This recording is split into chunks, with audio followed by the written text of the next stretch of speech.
Midwife, Old English, meaning with the woman. Hi all, Mr. Midwife here. So today's topic is men in labor and delivery and obstetrics. Hi all, Mr. Midwife here. These videos do not constitute medical advice. Please seek the advice of your own medical provider. These videos are strictly my opinion and my experiences.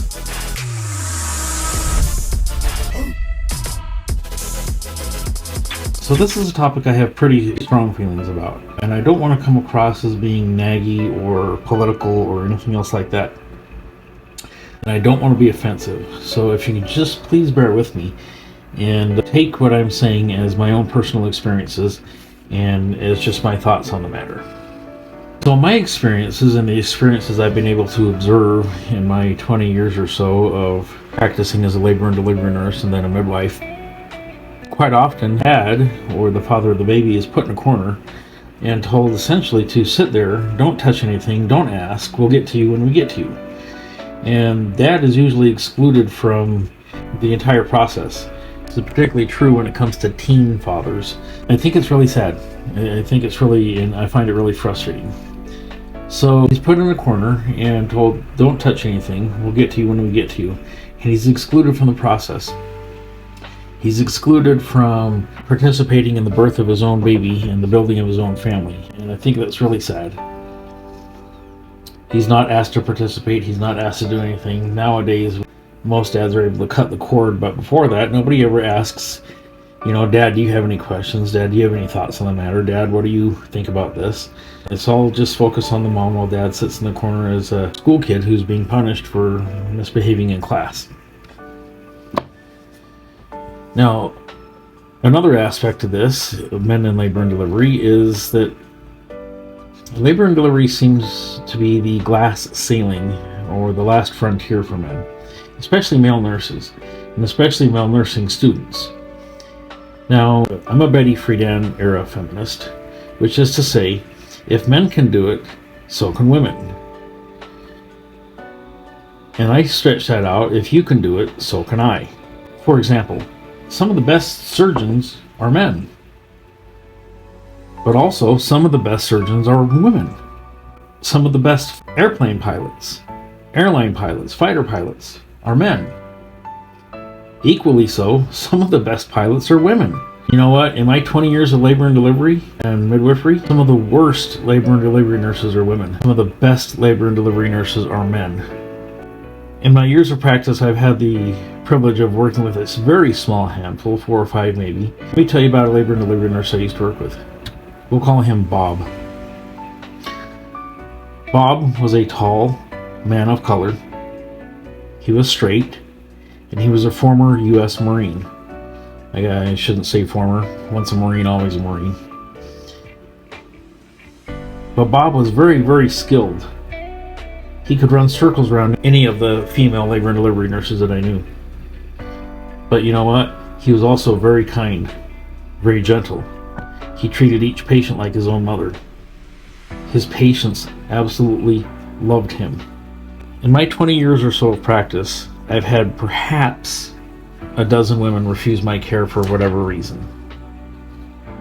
Perhaps a dozen. And in 20 years, I think that's pretty good. In my practice as a midwife, when dad comes in with mom for the prenatal visits, the first visit or two, I teach dad how to do the heart tones with the Doppler. And after the first time or two, it's his responsibility to get the heart tones. It's his job. Dad finds the heart tones, shows the Doppler screen to mom. Mom shouts out the number, 145, 143, 162, whatever the number is, she gets to shout it out as I write it down to the record. Dads and moms absolutely love this dynamic. They love how I have been able to pull dad into the equation. At the end of every visit, I stop and I ask mom, anything else I can do for you? Do you have any questions?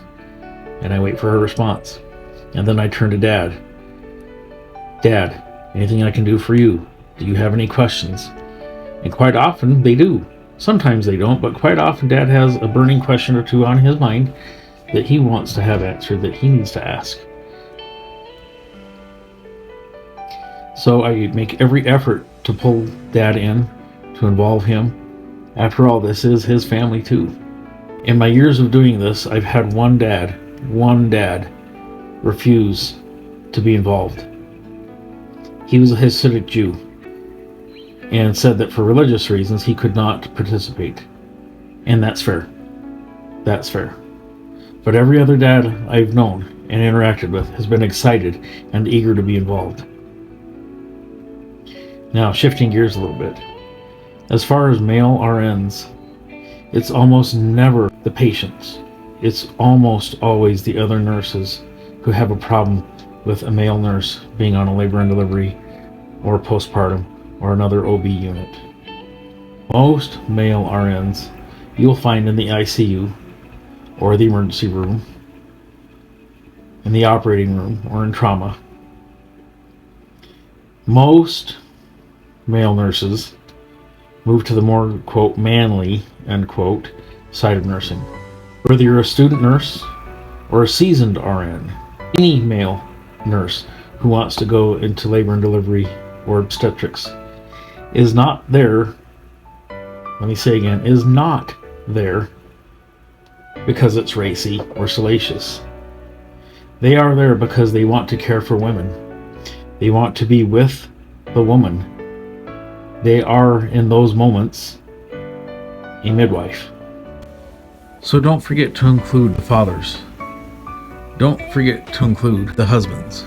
Don't lock out, don't deny the male nurse or the male nursing student the opportunity to be with the woman, especially if that's where his heart is. Let him serve, let him nurture, let him take care of. Let him be with the woman. Let him be a midwife. Your thoughts and comments below. We'll see you in the chat.